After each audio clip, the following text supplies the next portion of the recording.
দেখছেন কলকাতা টিভি, ভাস্বতী রয়েছে আপনাদের সঙ্গে। শুরু করছি আরো 12। রাষ্ট্রপতি শাসনেও শান্ত হয়নি মণিপুর। সারা রাজ্যে বৃদ্ধি হলো আপস্পার মেয়াদ। অরুণাচল নাগাল্যান্ডের একাংশেও জারি হয়েছে আপস্পা। স্বরাষ্ট্র মন্ত্রকের বিজ্ঞপ্তি জারি, 5 জেলার 13টি থানা এলাকা বাদ দিয়ে গোটা রাজ্যে আপস্পার মেয়াদ বৃদ্ধি হয়েছে। তবে কেন্দ্র শান্তি প্রতিষ্ঠার ব্যাপারে আশাবাদী। কদিন আগেই স্বরাষ্ট্রমন্ত্রী অমিত শাহ বলেছেন, মণিপুরে যুযুধান দুপক্ষের আলোচনায় বসার পরিস্থিতি তৈরি হচ্ছে। রাষ্ট্রপতি শাসনেও শান্ত হয়নি মণিপুর। সারা রাজ্যে বৃদ্ধি পেয়েছে আপস্পার মেয়াদ। অরুণাচল নাগাল্যান্ডের একাংশেও জারি আপস্পা। স্বরাষ্ট্র মন্ত্রকের বিজ্ঞপ্তি জারি, 5 জেলার 13টি থানা এলাকা বাদ দিয়ে গোটা রাজ্যে। আর এই নিয়ে আমরা কথা বলেছিলাম আমাদের পলিটিক্যাল এডিটর আশিস চট্টোপাধ্যায়ের সঙ্গে। কি বলেছেন তিনি, শোনাব।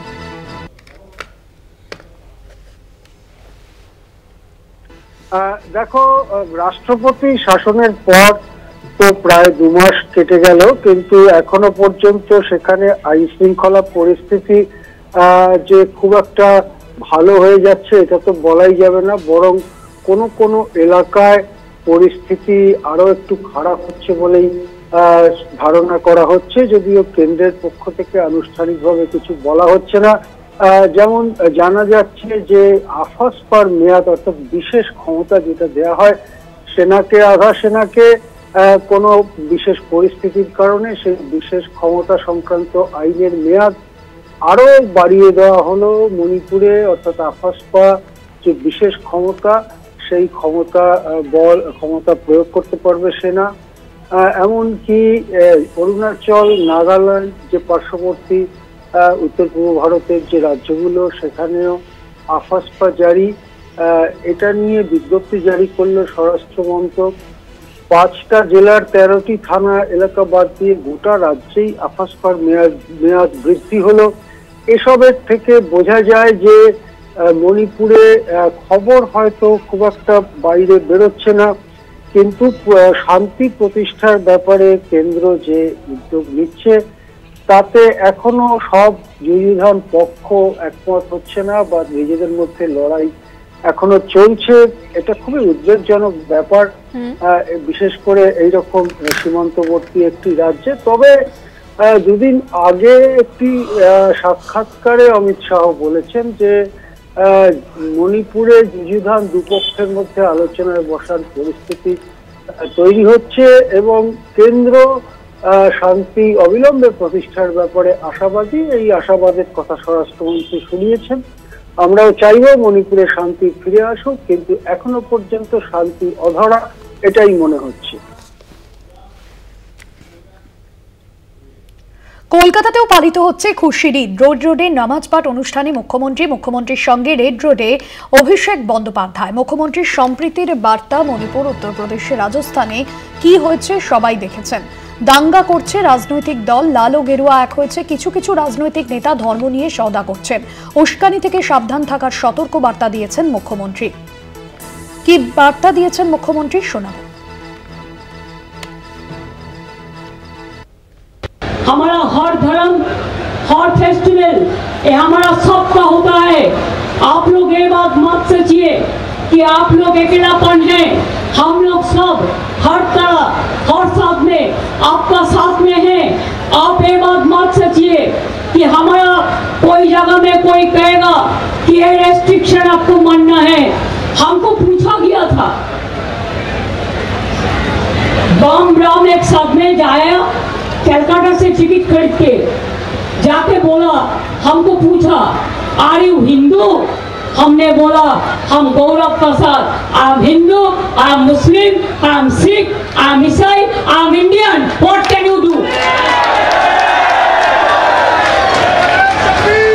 क्या चाहते हैं लोग? डिवाइड एंड रूल चाहते हैं?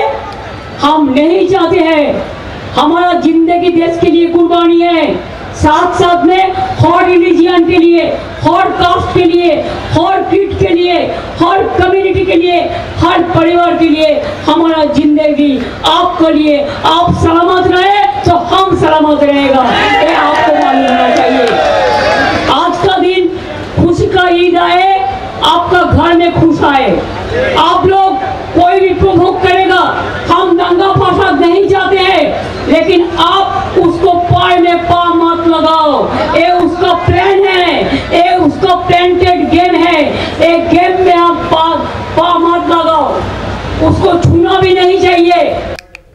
और कहते हैं 4 कम्युनल राइट्स हुआ, दंगा हुआ, प्रेसिडेंट रूल होना चाहिए। मैं कहा मणिपुर में क्या किया, उत्तर प्रदेश में क्या किया, बिहार में क्या किया, राजस्थान में क्या किया। ईद का दिन, खुशी का दिन में कौन क्या खाएगा उसका बारे में भी आपको रिस्ट्रिक्शन है। कौन क्या पढ़ेगा, कौन कहाँ रहेगा, इसका बारे में भी आप एट्रोसिटीज करते हैं। Atrocities terrible. मैंने ये कहते जादू, जब गांधी जी ने लड़ाई किया था कभी ने नहीं बोला था हिंदू और मुस्लिम। अगर आप कंट्री को डिवाइड करने चाहता है तो पहले कॉन्स्टिट्यूशन को सलामत करो। कॉन्स्टिट्यूशन में क्या बोला, हम लोग सेकुलर है। नवरात्रि चल रहा है, मैं उसको भी शुभकामना देंगे, लेकिन हम नहीं चाहते हैं कि इसके लिए आप दंगा करे। कोई आदमी, आम जनता नहीं करते हैं, कोई एक पॉलिटिकल पार्टी करते हैं। ये शर्म का बात है, दुख का बात है। जो लाल पार्टी पहले बड़ा बड़ा बात करते थे सेकुलरिज्म का, आज लाल और गेरुआ एक हो गया। होने दो, होने दो। हम लोग रहेगा, हम अकेला ही रहेगा, हम अकेला 100 है। हम लोग लड़ते हैं जिंदगी से, हम लोग लड़ते हैं हमारा जान से। বিজেপির লোকেরা ধর্মের চশমা খুলে দেখুন। সোমবার রেড রোড থেকে ষড়যন্ত্রের অভিযোগ তুলে সাধারণ মানুষকে সতর্ক করলেন তৃণমূল সাংসদ অভিষেক বন্দ্যোপাধ্যায়। অভিষেকের সতর্কবার্তা, আগুন নিয়ে খেলা করে যারা বাংলাকে অশান্ত করার চেষ্টা করছে তাদের কোনো ষড়যন্ত্রে পা দেবেন না। এরপরেই বিজেপিকে এক হাত নেন তিনি। অভিষেক বন্দ্যোপাধ্যায় বলেন, এখানে বিজেপি 18টি আসনে জিতেছিল, কিন্তু বাংলার মানুষ তাদের 6টি আসনে হারিয়ে দিয়েছে। বিজেপির লোকেরা ধর্মের চশমা খুলে দেখুন, সারা দেশ সংকটে রয়েছে এবং এই বার্তা অত্যন্ত ইঙ্গিতপূর্ণ বলেই মনে করছে রাজনৈতিক মহলের একাংশ। কি বলেছেন অভিষেক বন্দ্যোপাধ্যায় শোনাবো। আমি আশা করি এই সম্প্রীতির বাংলায় যারা বেশ কিছুদিন ধরে আগুন নিয়ে খেলা করে আমাদের বাংলাকে অশান্ত করার চেষ্টা করছে। मैं पिछला बार भी यहाँ पे आया था तो आप सबको यही बोल के गया था कि कोई भी इनका षड्यंत्र में पैर नहीं रखना। बंगाल से हम लोग जहाँ पे 18 सीट ये लोग जीत के आए थे, 6 सीट तो बंगाल के लोगों ने हरा दिया। और इस बार आपने देखा है कि अगर बंगाल में सब एकजुट होकर खड़ा नहीं होता तो देश में इनका एक न एक तरीके का शासन चलता रहता। जो बंटवारे की बात करता है, भाई भाई को लड़ाने की बात करता है, उनको ये समझ में आनी चाहिए जिस चाँद को देख के हम ईद मनाते हैं उसी चाँद को देख के करवा चौथ होता है। ये चाँद का कोई धर्म नहीं होता है। ये सूरज जिसने सबको रोशनी देता है, इसका कोई धर्म नहीं होता है। जिस हवा में हम सांस लेते हैं, इसका कोई धर्म नहीं होता है। शिव की गंगा भी पानी है, आबे जमजम भी पानी है। हिंदू भाई भी पिए, मुसलमान भाई भी पिए। जो बांटने की बात करते हैं, जिसको लगता है किसी को भी बंगाल से निकाल देंगे, हिंदुस्तान से निकाल देंगे, एनआरसी करेंगे, सीए करेंगे। राहत इंदौरी साहब तो आज हमारे बीच में रहे नहीं, लेकिन उनका एक बात मुझे याद आ रहा है जो मैं आज फरमाना चाहता हूँ। राहत इंदौरी साहब ने बहुत खूब से कहा था कि किराएदार है, जाती मकान थोड़ी है। किराएदार है क्यों? जहां पे हम रह रहे हैं, हम कुछ दिनों के लिए आए हैं, ना, तो किराएदारी हुआ। किराएदार है, जाती मकान थोड़ी है। सभी का खून है इस मिट्टी में शामिल, हिंदू, मुस्लिम, सिख, ईसाई। किराएदार है, जाती मकान थोड़ी है। सभी का खून है इस मिट्टी में शामिल, किसी का बाप का हिंदुस्तान थोड़ी है। বিভাজন করতে গেলে আগে দেশের সংবিধানকে পরিবর্তন করুন। দাঙ্গা করতে দেবেন না, কোনো রকম প্ররোচনায় পা দেবেন না। রেড রোডে ঈদের নামাজের অনুষ্ঠান থেকে এভাবেই সম্প্রীতির বার্তা দিলেন মুখ্যমন্ত্রী মমতা বন্দ্যোপাধ্যায়। মণিপুর, উত্তরপ্রদেশ, রাজস্থানে কি হয়েছে সকলে দেখেছেন। সেক্ষেত্রে কোনোভাবেই কোনো ষড়যন্ত্রে পা দেবেন না। শান্তি সম্প্রীতি বজায় রেখে এ বাংলা নতুনভাবে এগিয়ে চলবে। এভাবেই সকলকে একসাথে নিয়ে চলার বার্তা মুখ্যমন্ত্রী মমতা বন্দ্যোপাধ্যায়। ক্যামেরায় দিলীপ রায়ের সঙ্গে সত্যসুন্দর ভট্টাচার্য, কলকাতা টিভি। ঈদের সকালে পার্ক সার্কাসে রিজানুর রহমানের বাড়িতে মুখ্যমন্ত্রী মমতা বন্দ্যোপাধ্যায় শুভেচ্ছা বার্তা জানাতে রিজানুরের বাড়িতে মুখ্যমন্ত্রীর সঙ্গে ছিলেন অভিষেক বন্দ্যোপাধ্যায়ও। ঈদের সকালে পার্ক সার্কাসে রিজানুর রহমানের বাড়িতে মুখ্যমন্ত্রী মমতা বন্দ্যোপাধ্যায় তার পরিবারের সঙ্গে কথা বলেন এবং সৌজন্য বিনিময় করেন। পাশাপাশি ঈদ উপলক্ষে শুভেচ্ছা জানান মুখ্যমন্ত্রী। দুর্গাদাস বন্দ্যোপাধ্যায় রয়েছেন ফোন লাইনে। দুর্গাদাস, মুখ্যমন্ত্রী মমতা বন্দ্যোপাধ্যায় রিজানুর রহমানের বাড়িতে তার পরিবার কি জানালেন, কি কথা হলো দুপক্ষের মধ্যে? দেখো, প্রতি বছরের মতো এবছরেও কিন্তু মুখ্যমন্ত্রী মমতা বন্দ্যোপাধ্যায় তার ট্র্যাডিশন মেনেই কিন্তু প্রথমে সকালবেলাতে আজকে রেড রোডে যে পবিত্র ঈদের নামাজ, সেই নামাজে তিনি অংশগ্রহণ করেন এবং সঙ্গে তিনি নিয়ে গেছিলেন অভিষেক বন্দ্যোপাধ্যায়কে। নামাজ শেষে প্রত্যেকের সঙ্গে শুভেচ্ছা বিনিময় করেন। তারপরেই সেখান থেকে তিনি সোজা চলে যান পার্ক সার্কাসে রিজানুর রহমানের বাড়িতে। তুমি জানো যে রিজানুর রহমান এবং তার ভাই রুকমানুর রহমানের মা তিনি যথেষ্ট অসুস্থ। প্রতি বছর তিনি বিগত বছরগুলিতে তিনি প্রতিবারেই এই পবিত্র ঈদের দিনে বিভিন্ন শুভেচ্ছার সঙ্গে তিনি বিভিন্ন খাবার দাবার তৈরি করে সেটা মুখ্যমন্ত্রীর বাড়িতে পাঠাতেন। কিন্তু এবছর তিনি অত্যন্ত অসুস্থ এবং প্রায় উঠতে পারছেন না। এই বিষয়টি মুখ্যমন্ত্রী নিজে জানেন, তাই তিনি আজকে শুভেচ্ছা জানাতে নিজে তার বাড়িতে যান। তার মধ্যেই রিজানুর রহমানের যে সমাধি, সেই তার দিকে তিনি শুভেচ্ছা এবং সমবেদনা প্রকাশ করেন। তিনি সেখানে মানে তাকে শ্রদ্ধা জানান এবং এরপরেই রিজানুর রহমানের বাড়িতে গিয়ে তার মায়ের সঙ্গে দেখা করেন, তার শারীরিক অবস্থার খোঁজ নেন। রিজানুর রহমানের মা তাকে মিষ্টি খাওয়ান এবং তারপরেই সেখানে উপস্থিত যে সমস্ত মানুষজন ছিলেন, সংখ্যালঘু মানুষজন, তাদের সঙ্গে মিলিত হন এবং তাদের সঙ্গে শুভেচ্ছা বিনিময় করে তিনি চলে আসেন। এবং সেখানেও তিনি কিন্তু সঙ্গে করে আজকে উল্লেখযোগ্যভাবে অভিষেক বন্দ্যোপাধ্যায়কে নিয়ে গিয়েছিলেন। এবং সব থেকে বড় কথা, এই প্রতি বছর যেটা করে থাকেন এবছরও তার কিন্তু ব্যতিক্রম বলে কিছু নেই। তার কারণ হচ্ছে যে মুখ্যমন্ত্রী মমতা বন্দ্যোপাধ্যায় চান বাংলায় সম্প্রীতির যে বাতাবরণ রয়েছে, সর্বধর্ম সমন্বয়ের যে বার্তা তিনি বারবার দিয়ে থাকেন, সেই বার্তা যাতে ভবিষ্যৎ প্রজন্মের মধ্যে ইনজেক্ট করা যায়, তারাও যাতে তার দেখানো পথ ধরেই শান্তির বাংলা গড়ে তুলতে পারে, প্রতিটা মানুষের সঙ্গে সৌহার্দ্য বিনিময় ভ্রাতৃত্বের বন্ধনে তারা আবদ্ধ হতে পারে, সেই বার্তাতেই মনে করা হচ্ছে যে অভিষেক বন্দ্যোপাধ্যায়কে নিয়ে গিয়ে তিনি ভবিষ্যৎ প্রজন্মকে এই শিক্ষা দান করছেন যে তিনি যে পথে চলছেন আগামী দিনে যেন তার পথ অনুসরণ করে আগামী দিনে বাংলাকে এই সংহতির বাংলা তৈরি করে যাতে এগিয়ে নিয়ে যেতে পারে। আর বিগত দিনে যারা চাইছেন বাংলাকে অশান্ত করতে, তাদেরকেও তিনি বার্তা দিয়েছেন যে সম্প্রীতির বার্তা বাংলাকে কোনোভাবেই তিনি ভাঙতে দেবেন না, যারা ভাঙবার অপচেষ্টা করবেন তাদেরকে তিনি কঠোর হস্তে দমন করবেন।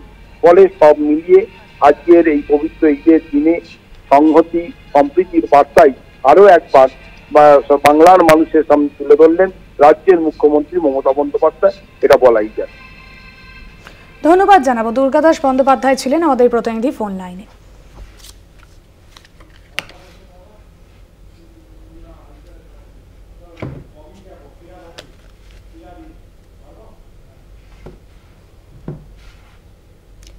ঈদে কলকাতার মেয়র ফিরহাদ হাকিমের সম্প্রীতির বার্তা। ধর্ম নিয়ে রাজনীতি চলবে না, বিরোধীদের নিশানা ফিরহাদের। নিজেদের স্বার্থে বিভাজনের রাজনীতি করছে কেউ কেউ, তোপ ফিরহাদ হাকিমের। ধর্ম নিয়ে রাজনীতি চলবে না, বিভেদের জন্য, ধর্ম বিভাজনের জন্য অনেকেই রাজনীতি করে, নিজেদের স্বার্থে বিভাজনের রাজনীতি করছে কেউ কেউ, এমনটাই তোপ দাগেন ফিরহাদ হাকিম। বিরোধীদের নিশানা ফিরহাদ হাকিমের। কি বলেছেন ফিরহাদ হাকিম, কি বার্তা দেন আজকে শোনাব। আজকের দিনে সাম্প্রদায়িক বিভাজনের চেষ্টা করছে, তার কারণ পলিটিক্যাল গেনের জন্য। কিন্তু মানুষ সাম্প্রদায়িকতাকে দেয় না, যারা করেন তারা মূর্খ। তার কারণ উন্নয়নের সাথে মানুষ থাকে না। সাম্প্রদায়িকতা, বিভাজন এগুলোর সাথে মানুষ থাকে না। টেম্পোরারি হয়তো 2-4 জন আপনার পাশে যারা রয়েছে তারা লাফালাফি করবে, কিন্তু সত্যিকারে যারা বুদ্ধিসম্পন্ন মানুষ তারা সাম্প্রদায়িকতাকে আমল দেন না, তারা আমল দেন উন্নয়নকে, তারা আমল দেন দেশকে কীভাবে এগিয়ে নিয়ে যাওয়া যায়, তারা আমল দেন কীভাবে শান্তি শৃঙ্খলা থাকবে সেটা।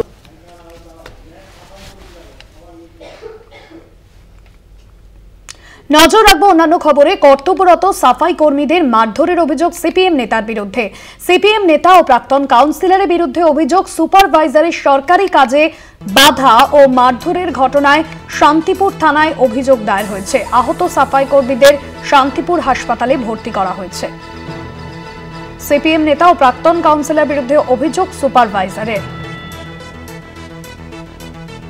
সরকারি কাজে বাধা ও মারধরের ঘটনায় শান্তিপুর থানায় অভিযোগ দায়ের করা হয়েছে। কর্তব্যরত সাফাই কর্মীদের মারধরের অভিযোগ সিপিএম নেতার বিরুদ্ধে। সিপিএম নেতা ও প্রাক্তন কাউন্সিলরের বিরুদ্ধে অভিযোগ সামনে আসছে।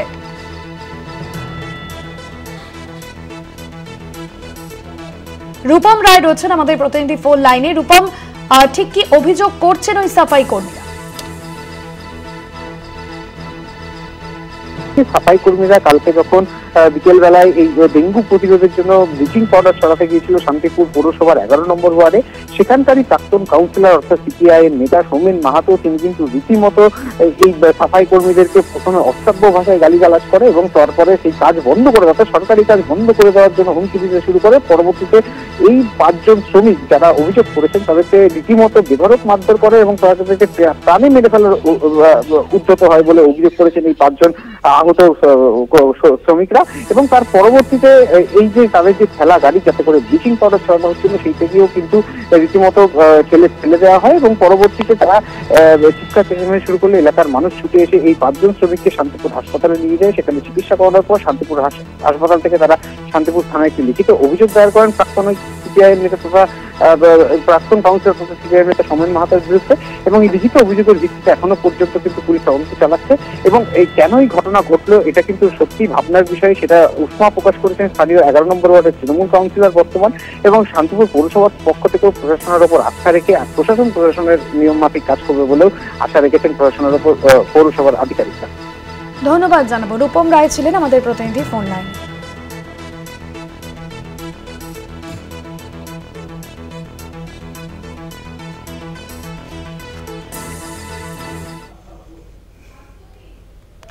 কর্তব্যরত সাফাই কর্মীদের মারধরের অভিযোগ সামনে আসছে।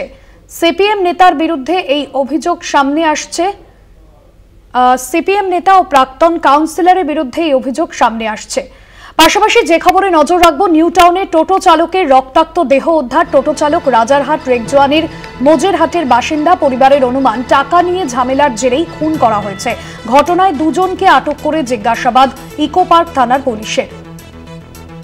টোটো চালক রাজারহাট রেকজোয়ানির মোজেরহাটের বাসিন্দা, ইতিমধ্যেই তাকে খুন করা হয়েছে। পরিবারের অনুমান এমনটাই, টাকা নিয়ে ঝামেলার জেরেই তাকে খুন করা হয়েছে বলে অনুমান পুলিশের। যদিও এখনো কি কারণে এই ঘটনা ঘটেছে তা স্পষ্ট নয়। পুলিশের তরফে 2 জনকে আটক করা হয়েছে। আটক করে জিজ্ঞাসাবাদ ইকো পার্ক থানার পুলিশের। নিউ টাউনে টোটো চালকের রক্তাক্ত দেহ উদ্ধার ঘিরে চাঞ্চল্য। পরিবারের অনুমান তাকে খুন করা হয়েছে, তবে টাকা নিয়ে বচসার জেরেই খুন এমনটাই অনুমান করছে পরিবারের সদস্যরা। পুলিশ সূত্রে এখনো পর্যন্ত জানা যাচ্ছে 2 জনকে এই ঘটনায় আটক করে জিজ্ঞাসাবাদ করছে পুলিশ।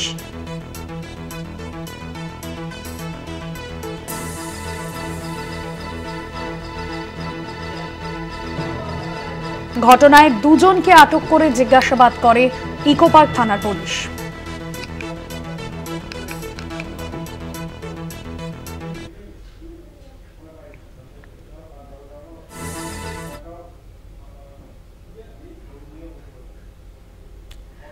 রবিবার ওড়িশার কটকে ট্রেন দুর্ঘটনার কবলে পড়ে কামাখ্যা এক্সপ্রেস। ট্রেনের 11টি বগি লাইনচ্যুত হয়ে যায়। সোমবার থেকে ফের স্বাভাবিক হয় ট্রেন চলাচল। গতকাল ট্রেন দুর্ঘটনার পর সেখানে বেশ কয়েক ঘন্টা ট্রেন চলাচল বন্ধ থাকে এবং তারপর ট্রেনের বগি সরানোর কাজ শুরু হয় এবং রেলের উচ্চপদস্থ আধিকারিকরা তারাও ঘটনাস্থলে যান। ঘটনায় একজনের মৃত্যু হয়েছে এবং তিনি এই বাংলার যুবক। সোমবার থেকে ফের স্বাভাবিক হচ্ছে ট্রেন চলাচল। রবিবার ওড়িশার কটকে ট্রেন দুর্ঘটনা, তবে বড়সড় দুর্ঘটনার হাত থেকে রক্ষা পেয়েছেন যাত্রীরা। ট্রেনের 11টি বগি লাইনচ্যুত হয়ে যায় এবং বেশ কয়েকজন যাত্রী তারা কিন্তু ট্রেন থেকে নেমে যায় এবং তারপর তাদেরকে গন্তব্যে পৌঁছে দেয় বিকল্প রেলের ব্যবস্থা করে রেল কর্তৃপক্ষ।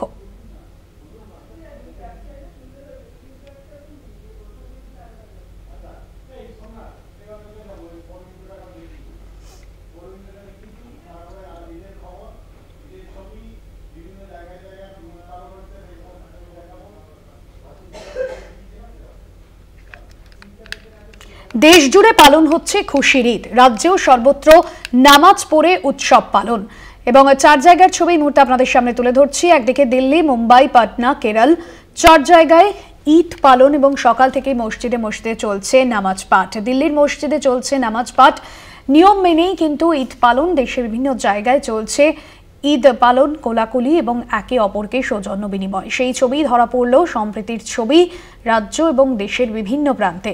দিল্লির ছবি এই মুহূর্তে আপনাদের সামনে তুলে ধরছি। সকাল থেকেই সেখানে নামাজ পাঠ চলছে এবং পাশাপাশি প্রত্যেকেই প্রায় সৌজন্য বিনিময় এবং কোলাকুলি মিষ্টিমুখের মধ্যে দিয়ে আজকের দিনটা তারা উদযাপন করছেন। দিল্লির ছবি এই মুহূর্তে আপনাদের সামনে তুলে ধরছি। দিল্লিতে পালিত হচ্ছে ঈদ।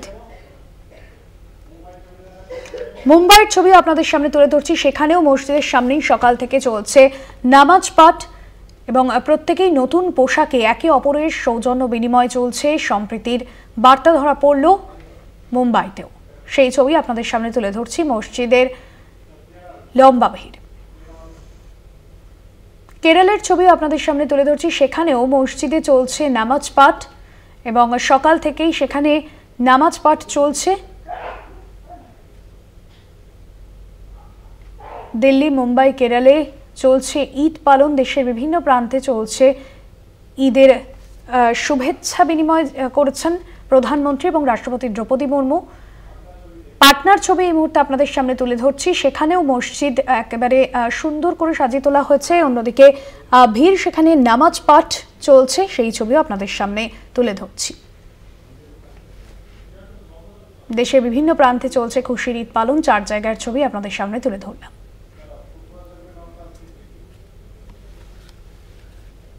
অন্যদিকে যে ছবি মুহূর্তে দেখছেন, ফুরফুরা শরীফে আইএসএফ বিধায়ক নওশাদ সিদ্দিকী একে অপরকে কোলাকুলি করে সৌজন্য বিনিময়, সম্প্রীতির বার্তা, মিষ্টি মুখের মধ্যে দিয়ে ঈদ উদযাপন করেন সকলেই। সেই ছবি দেখছেন। সকাল থেকেই সেখানে নানান অনুষ্ঠান রয়েছে ঈদের এবং সেখানে সাজানো হচ্ছে ঈদ উপলক্ষে। ফুরফুরা শরীফে আইএসএফ বিধায়ক নওশাদ সিদ্দিকী, সেই ছবি দেখছেন আপনারা।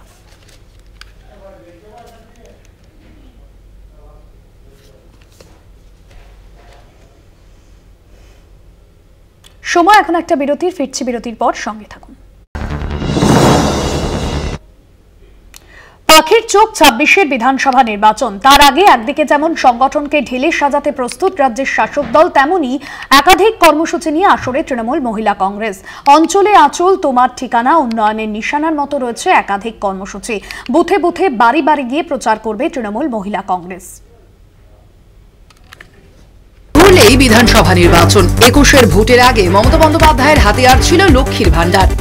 আসন্ন বিধানসভা ভোটে কি স্ট্র্যাটেজি নেবে তৃণমূল? ভোট শতাংশ বাড়াতে কি অঙ্ক কষছে ঘাসফুল শিবির? রাজনৈতিক মহলে যখন এই প্রশ্ন ঘোরাফেরা করছে, ঠিক তখনই বিধানসভা নির্বাচনকে পাখির চোখ করে একাধিক নতুন কর্মসূচি নিতে চলেছে তৃণমূল মহিলা কংগ্রেস, যার মধ্যে রয়েছে অঞ্চলে আঁচল থেকে শুরু করে তোমার ঠিকানা, উন্নয়নের নিশানার মতো কর্মসূচি। তৃণমূল সূত্রে খবর, 1 এপ্রিল থেকে শুরু হবে মহিলা তৃণমূলের নয়া কর্মসূচি অঞ্চলে আঁচল। চলবে 15 মে পর্যন্ত।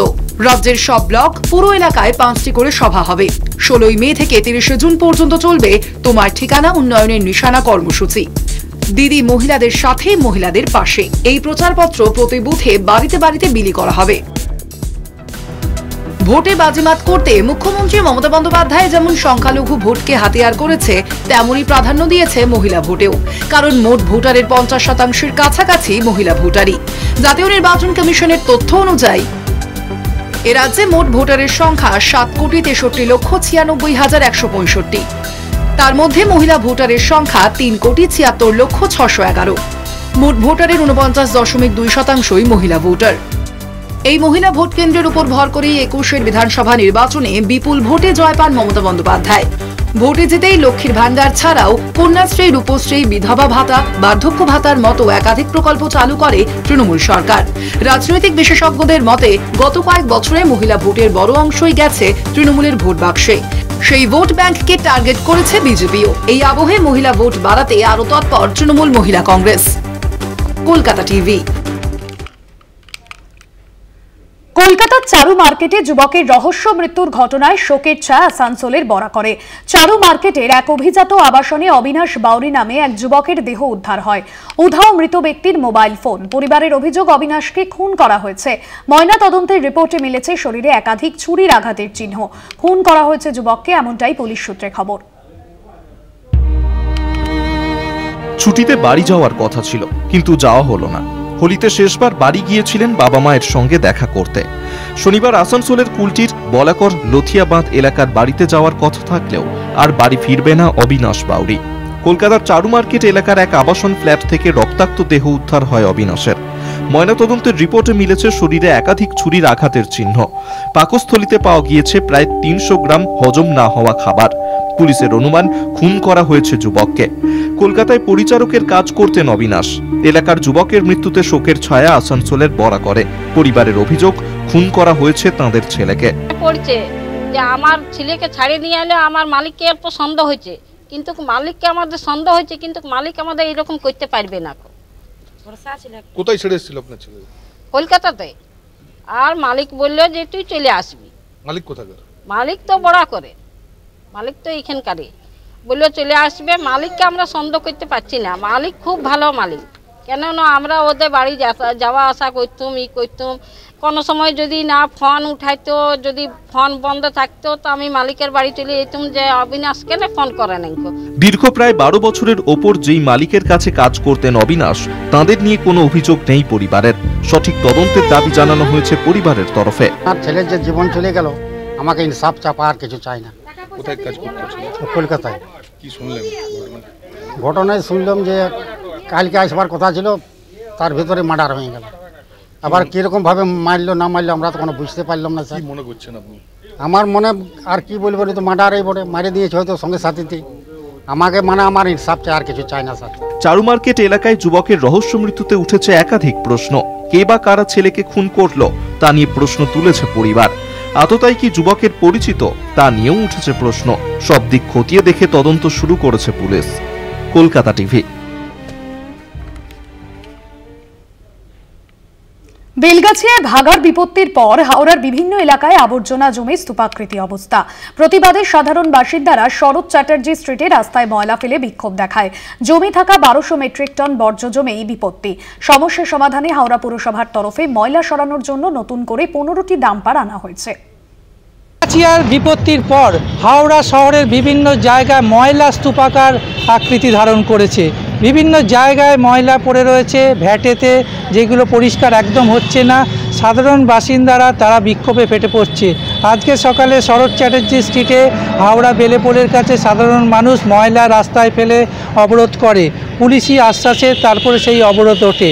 যে 550-600 মেট্রিক টন যে ওয়েস্ট আমাদের, সেটা কিন্তু তারা ক্লিয়ার করছে, কিন্তু এই যে মাঝখানে দুদিন আমাদের ক্লিয়ারেন্সটা হয়নি বিভিন্ন কারণে, সেই ওই ওয়েস্টটা জমে আছে। অর্থাৎ ওই ধরুন 1200 মেট্রিক টন ওয়েস্টটা আমাদের জমে গেছে বাইরে, সেটা এই গাড়িগুলো দিয়ে ক্লিয়ার করা যাচ্ছে না। সেই জন্য কালকেই আমরা এটা সিদ্ধান্ত নিয়ে নিয়েছি, আরও আমরা এক্সট্রা অন্য লোকের থেকে এজেন্সির সাথে কথা বলে আমরা প্রায় এই মুহূর্তে আরো 15টা ডাম্পার আজ থেকে কাজ করবে এবং এগুলো রাতেও কাজ করবে। দুদিন তোলা হয়নি, 1200 মেট্রিক টন ময়লা আবর্জনা জমে গেছে, যার ফলে এই বিপত্তি। এবং যেসব ডাম্পারগুলো রয়েছে সমস্ত ময়লা নিয়ে কলকাতায় যাওয়া সম্ভব হচ্ছে না।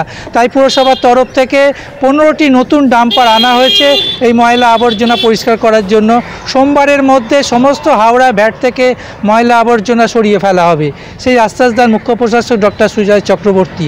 তবে এই ময়লা আবর্জনার ফলে বিক্ষোভ দেখাচ্ছে সাধারণ মানুষ। হাওড়া থেকে জগন্নাথ সামন্ত, কলকাতা টিভি।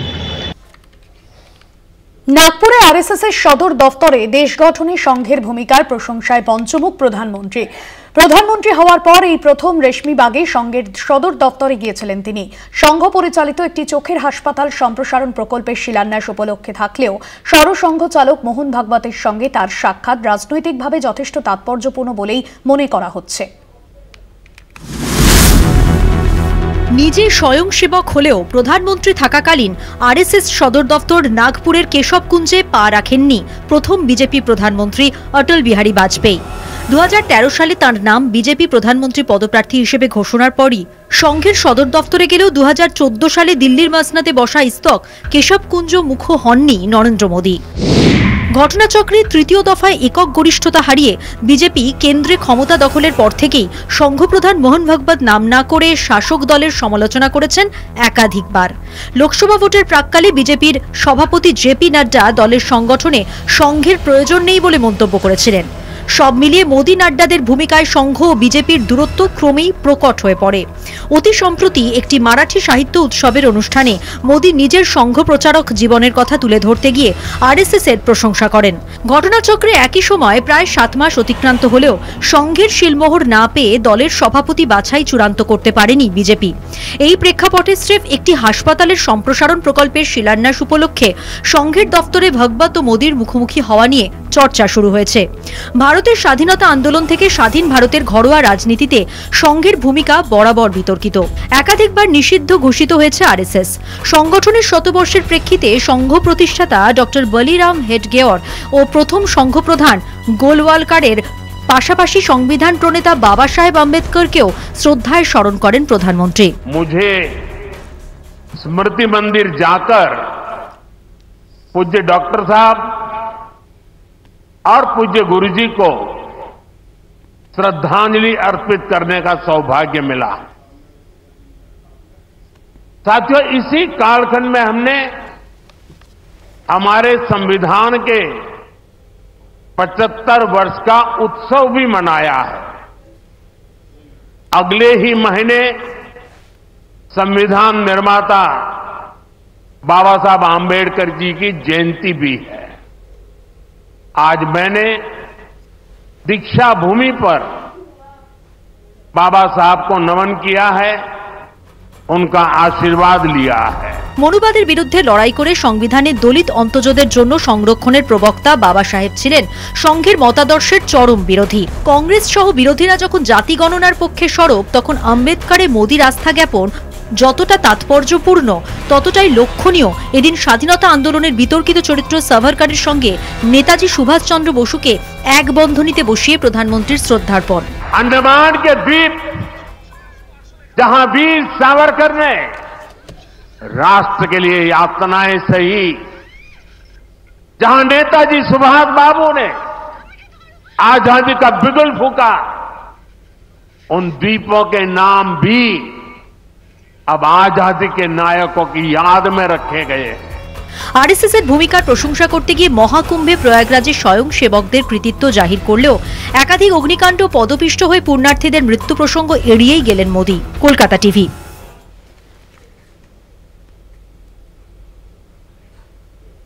কেন্দ্র আনছে সহকার ট্যাক্সি, যা ওলা উবেরের চেয়ে ভাড়া কম। ইচ্ছুক ট্যাক্সি, অটোরিকশা, স্কুটার, মোটরবাইক, ই রিকশার মালিকদের সমিতি গঠন করে হবে কাজ। লোকসভায় জানিয়েছেন সমন্বয় মন্ত্রকের মন্ত্রী অমিত শাহ। মাস কয়েকের মধ্যেই গোটা দেশেই সহকার ট্যাক্সি পরিষেবা শুরু হবে বলে প্রশাসন সূত্রের দাবি। বেসরকারি অ্যাপ ক্যাব সার্ভিস ওলা উবেরের সঙ্গে এবার রীতিমতো প্রতিযোগিতায় নামছে অমিত শাহর কেন্দ্রীয় সমন্বয় মন্ত্র। এই মন্ত্রকের উদ্যোগে সারা দেশে শুরু হবে সহকার ট্যাক্সি পরিষেবা। কি এই সহকার ট্যাক্সি? কেন্দ্র আনছে সহকার ট্যাক্সি। কি এই সহকার ট্যাক্সি? সহকার ট্যাক্সি তৈরিতে কেন্দ্রীয় সরকারের সমন্বয়ে সমবায় সমিতি গঠন। ট্যাক্সি, অটোরিকশা, স্কুটার, মোটরবাইক, ই রিকশার মালিকদের নিয়ে সমিতি তৈরি হয়ে গেলে সুনির্দিষ্ট মোবাইল অ্যাপ্লিকেশনের মাধ্যমেই চলবে যাত্রী পরিষেবা। লাইসেন্স হোল্ডাররা ট্যাক্সি, অটোরিকশা, মোটরবাইক, স্কুটার, ই রিকশা চালাতে পারবেন। লোকসভায় তথ্য দিয়েছেন সমন্বয় মন্ত্রকের দায়িত্বপ্রাপ্ত মন্ত্রী অমিত শাহ নিজেই। তিনি জানিয়েছেন, কেন্দ্রের এই উদ্যোগে যাত্রী পরিষেবা দিয়ে যে লাভ হবে তার পুরোটাই পাবেন ওই সব গাড়ির মালিকরা। কেন্দ্র সরকার জানিয়েছে, ওলা উবেরের তুলনায় ওই সরকারি পরিষেবায় ভাড়া অনেক কম পড়বে। সবকিছু ঠিক থাকলে আর মাস কয়েকের মধ্যেই গোটা দেশে এই সহকার ট্যাক্সি পরিষেবা শুরু হবে বলে প্রশাসন সূত্রের দাবি। কলকাতা টিভি। বিচারপতি নিয়োগ পদ্ধতি নিয়ে শাসক বিজেপির পথেই হাঁটতে চলেছে বিরোধী কংগ্রেস। দিল্লি হাইকোর্টের বিচারপতি যশবন্ত ভার্মার বাড়ি থেকে নোট উদ্ধার কাণ্ডের জেরে বিচারপতি নিয়োগে চলতি সুপ্রিম কোর্টের কেলজিয়াম পদ্ধতির কার্যকারিতা নিয়ে দ্বন্দ্ব জাগে। সেই প্রেক্ষিতেই সংসদে পাশ হওয়া এনজেএসসি আইন ফেরানোর প্রশ্নে বিজেপির উদ্যোগে সাড়া দিতে চলেছে কংগ্রেস। বিচারপতি নিয়োগে 2014 সালে ন্যাশনাল জুডিশিয়াল অ্যাপয়েন্টমেন্ট কমিশন বা এনজিএসি আইন প্রায় সর্বসম্মতভাবে পাশ হলেও সুপ্রিম কোর্ট তার বৈধতা নিয়ে প্রশ্ন তুলে খারিজ করে দেয়। ফলে সাবেক কলেজিয়াম পদ্ধতিতেই বিচারপতি বাছাই প্রক্রিয়া চালু থাকে। সম্প্রতি দিল্লি হাইকোর্টের বিচারপতি যশবন্ত ভার্মার বাড়িতে অগ্নিকাণ্ডের ঘটনায় দমকলে কর্মরত কর্মীরা বিপুল সংখ্যক নগদ টাকা উদ্ধার করেছে। তা নিয়ে সুপ্রিম কোর্টের প্রধান বিচারপতি সঞ্জীব খান্না 3 সদস্যের কমিটি গড়ে তদন্ত শুরু করেন। এরই প্রেক্ষিতে রাজ্যসভার চেয়ারম্যান তথা উপরাষ্ট্রপতি জগদীপ ধনখড় মল্লিকার্জুন খার্গে সহ একাধিক বিরোধী নেতার সঙ্গে আলোচনা করেন। কলেজিয়াম পদ্ধতিতে বিচারপতি বাছাইকেই ওই নোট কাণ্ডের জন্য দায়ী বলে মনে করেন ধনখড়। তার মতে সংসদে সর্বসম্মতভাবে পাশ হওয়া এনজেএসি আইন ফিরিয়ে আনা উচিত।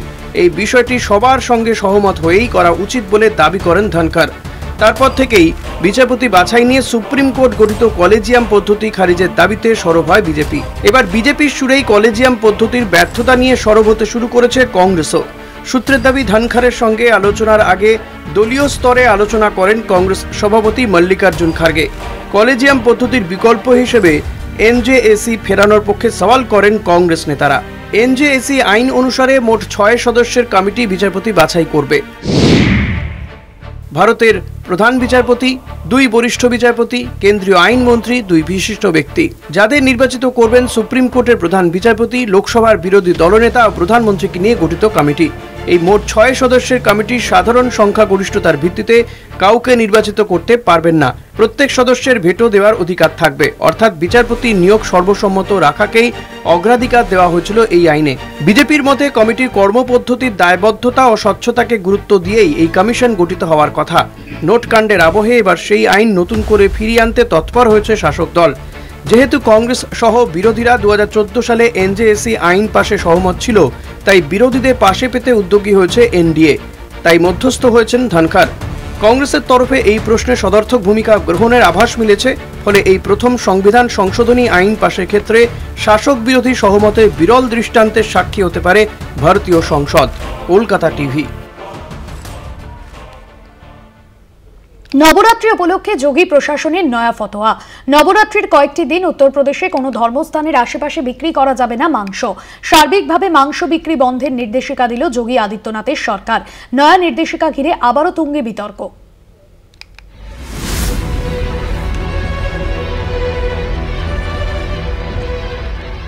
রবিবার থেকেই শুরু হয়েছে চৈত্র নবরাত্রি। অন্যদিকে সোমবার ঈদ। 2 ধর্মের উৎসবের মাঝেই উত্তরপ্রদেশের নয়া ফতোয়া ঘিরে তুঙ্গে উঠল বিতর্ক। 6 এপ্রিল দেশ জুড়ে পালিত হবে রামনবমী। রবিবার থেকে টানা 9 দিন চলবে নবরাত্রিও। এই আবহে যোগী রাজ্যে মাংস বিক্রিতে কড়াকড়ি। নবরাত্রির কয়েকটা দিন উত্তরপ্রদেশে কোনো ধর্মীয় স্থানের আশেপাশে মাংস বিক্রি করা যাবে না, এই মর্মে নির্দেশিকা জারি যোগী প্রশাসনের। এতদিন বিক্ষিপ্তভাবে ছোট ছোট এলাকা ভিত্তিক এই নির্দেশিকা জারি করা হচ্ছিল। এবার সার্বিকভাবে গোটা উত্তরপ্রদেশেই মাংস বিক্রি বন্ধের নির্দেশিকা দিল যোগী আদিত্যনাথের সরকার। উত্তরপ্রদেশের নগর উন্নয়ন দপ্তরের মুখ্য সচিব অমৃত অভিজিতের জারি করা নির্দেশিকায় উল্লেখ, নবরাত্রি চলাকালীন উত্তরপ্রদেশ জুড়ে ধর্মীয় স্থানের 500 মিটারের মধ্যে কোনো রকম মাংস বিক্রি চলবে না। 6 এপ্রিল পর্যন্ত এই নির্দেশিকা কার্যকর হবে। রামনবমীর দিন গোটা রাজ্যের সর্বত্রই মাংস কাটায় নিষেধাজ্ঞা জারি। রামনবমীর দিন রাজ্যের কসাইখানাগুলিও বন্ধ রাখতে হবে। নবরাত্রির দিনগুলিতে মাংস বিক্রিতে নিষেধাজ্ঞা জারি করেছিল বারাণসী পুর নিগমের মেয়র অশোক কুমার তিওয়ারি। রবিবার থেকেই শহরের সমস্ত মাছ মাংসের দোকান বন্ধ রাখার নির্দেশিকা জারি করা হয়েছিল। এই নিয়ে যখন বিতর্ক মাথাচাড়া দিচ্ছে, ঠিক তখনই একই ফতোয়া জারি যোগী আদিত্যনাথেরও। এর আগে 2014 এবং 2017 সালেও একই রকম নির্দেশিকা জারি করেছিল যোগী সরকার। 25-এও একই ফতোয়া। কেউ নিয়ম না মানলে কড়া ব্যবস্থা নেওয়ার হুঁশিয়ারি যোগী সরকারের। এই নিয়ম মানা হচ্ছে কিনা তা খতিয়ে দেখতে জেলা স্তরে বিশেষ কমিটি গঠন করা হয়েছে। এ বিষয়ে নজরদারি চালাবে পুলিশ, স্বাস্থ্য, পরিবহন ও খাদ্য সুরক্ষা দফতরের আধিকারিকরা। কিন্তু এবছর মাংসের দোকান বন্ধ থাকলে সমস্যায় পড়বেন মুসলমানরা, কারণ উত্তরপ্রদেশের অধিকাংশ মুসলিমকে ঈদ কাটাতে হবে আমিষ ছাড়া। এমনকি এই নিয়ে দুই সম্প্রদায়ের সংঘাতের আশঙ্কাও করছে রাজনৈতিক মহলের একাংশ, যদিও সেসব নিয়ে মাথা ব্যথা নেই যোগী সরকারের। কলকাতা টিভি। মৃত্যুপুরী মায়ানমার। মায়ানমারে ভূমিকম্পে লাফিয়ে বাড়ছে মৃতের সংখ্যা 10,000 ছাড়ানোর আশঙ্কা।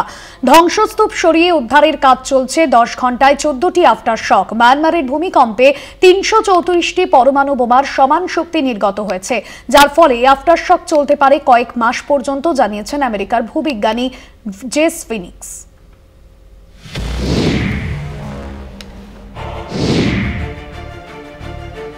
ধ্বংসস্তূপ সরাতে বেরোচ্ছে একের পর এক লাশ। মায়ানমার জুড়ে হাহাকার। ভূমিকম্পে তছনছ হয়ে গিয়েছে মায়ানমারের বিস্তীর্ণ এলাকা। মৃতের সংখ্যা 1644 ছাড়িয়েছে। আহত প্রায় 3500 মানুষ। এখনো অনেকের খোঁজ মেলেনি। ধ্বংসস্তূপ সরিয়ে উদ্ধার কাজ চলছে। অনেকেই এখনো ধ্বংসস্তূপে আটকে রয়েছেন বলে মনে করা হচ্ছে, ফলে মৃতের সংখ্যা আরও বাড়তে পারে।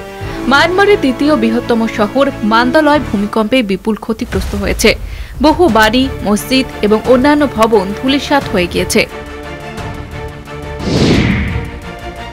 মায়ানমারের ভূমিকম্প এবং তার পরবর্তী পরিস্থিতি নিয়ে সতর্ক করেছেন আমেরিকার ভূবিজ্ঞানী জেস ফিনিক্স। একটি সাক্ষাৎকারে তিনি জানিয়েছেন, মায়ানমারের ভূমিকম্পে 334টি পরমাণু বোমার সমান শক্তি নির্গত হয়েছে। আফটার শক চলতে পারে কয়েক মাস পর্যন্ত। মাটির নিচে ইউরেশীয় পাতের সঙ্গে ভারতীয় পাতের সংঘর্ষের ফলেই এই ভূমিকম্প হয়েছে বলে জানান তিনি। তার অনুমান, এখনো সংঘর্ষ থামেনি, ফলে আফটার শক এখনই থামছে না। শুক্রবারের ভূমিকম্পে থাইল্যান্ডের রাজধানী ব্যাংককেও ক্ষয়ক্ষতি হয়েছে। ব্যাংককের একটি নির্মীয়মান 30 তলা ভবন ভেঙে পড়েছে। এখনো পর্যন্ত সেখানে 10 জনের মৃত্যুর কথা জানা গিয়েছে। আহত অবস্থায় উদ্ধার করা হয়েছে 42 জনকে। এখনো অন্তত 78 জনের কোনো খোঁজ পাওয়া যায়নি। তাদের খুঁজে বের করার মরিয়া চেষ্টা চালাচ্ছে উদ্ধারকারী দল। শনিবার দুপুরেও মায়ানমারে কম্পন অনুভূত হয়েছে। কম্পনের মাত্রা ছিল 5.1। কলকাতা টিভি।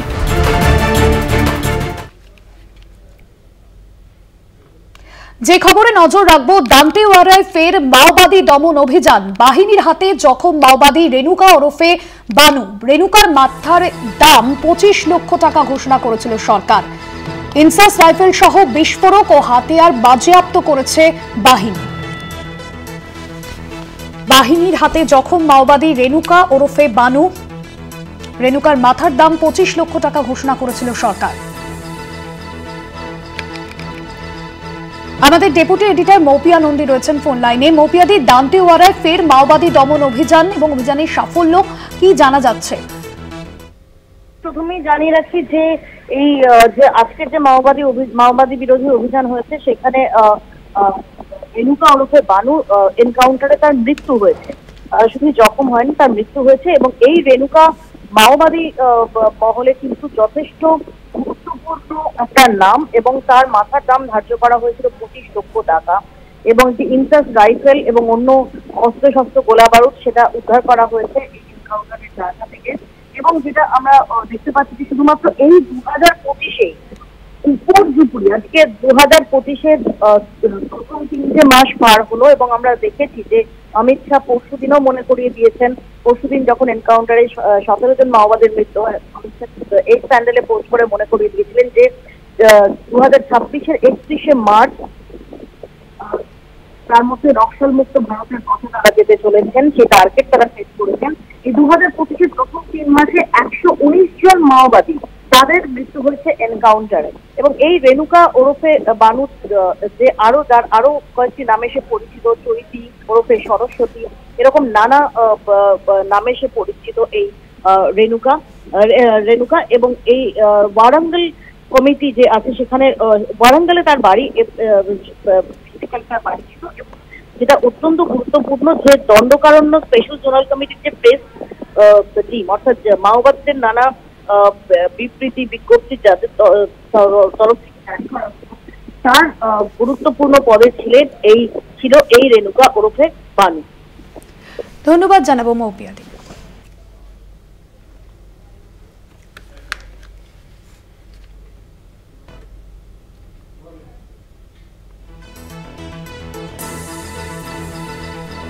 দান্তেওয়াড়ায় ফের মাওবাদী দমন অভিযানে বাহিনীর হাতে জখম মাওবাদী ওরফে রেণুকা ওরফে বানু। দান্তেওয়ারায় ফের মাওবাদী দমন অভিযান। বাহিনীর হাতে জখম মাওবাদী রেণুকা ওরফে বানু এবং তার মৃত্যু হয়েছে। রেণুকার মাথার দাম 25 লক্ষ টাকা ঘোষণা করেছিল সরকার। ইনসাস রাইফেল সহ বিস্ফোরক ও হাতিয়ার বাজেয়াপ্ত করেছে বাহিনী।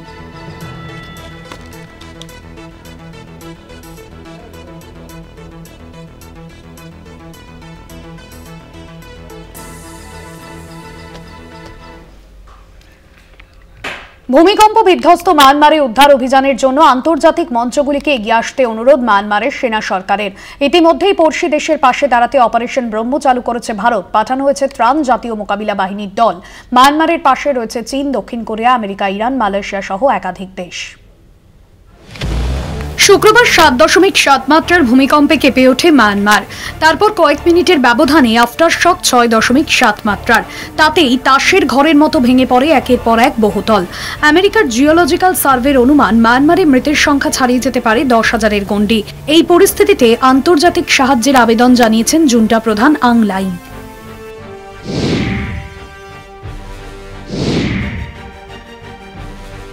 ভূমিকম্পে বিধ্বস্ত মায়ানমারের পাশে দাঁড়াতে ভারত সহ বিভিন্ন দেশ এগিয়ে এসেছে। ইতিমধ্যেই অপারেশন ব্রহ্ম চালু করেছে ভারত।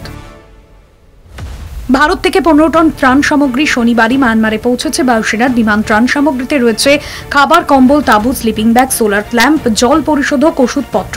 জুন্টা সরকারের প্রধানকে ফোন করে সাহায্যের আশ্বাস প্রধানমন্ত্রী নরেন্দ্র মোদীর। আরও সাহায্যকারী বিমান মায়ানমারে পাঠানোর ভাবনা বিদেশ মন্ত্রকের। মায়ানমারে ভারতীয় জাতীয় বিপর্যয় মোকাবিলা বাহিনীর 80 জনের একটি দল। আহতদের এয়ারলিফট করে পাঠানো হচ্ছে ভারতীয় সেনার ফিল্ড হাসপাতালে।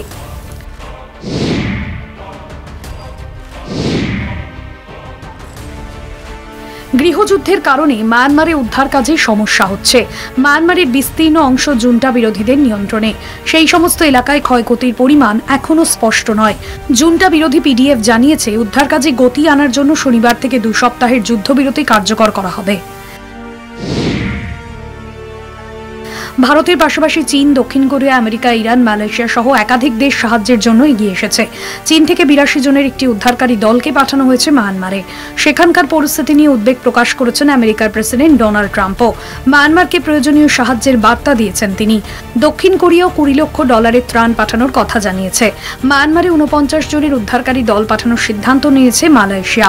পাশে দাঁড়ানোর বার্তা দিয়েছে ইরান এবং ইন্দোনেশিয়া। কলকাতা টিভি।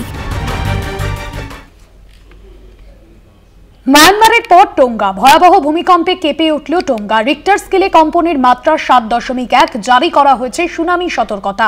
গত শুক্রবার মায়ানমারের শক্তিশালী ভূমিকম্পের মাত্রা ছিল 7.7। তার রেশ কাটতে না কাটতেই রবিবার আরও এক শক্তিশালী ভূমিকম্প টোঙ্গায়। জানা গিয়েছে উৎসস্থল প্রশান্ত মহাসাগরের নিচে। মায়ানমারের পর টোঙ্গা, যার উৎসস্থল প্রশান্ত মহাসাগরের নিচে, এখানে নতুন করে ভূমিকম্প। ভয়াবহ ভূমিকম্পে কেঁপে উঠল টোঙ্গা। রিক্টার স্কেলে কম্পনের মাত্রা 7.1। জারি করা হয়েছে সুনামি সতর্কতাও।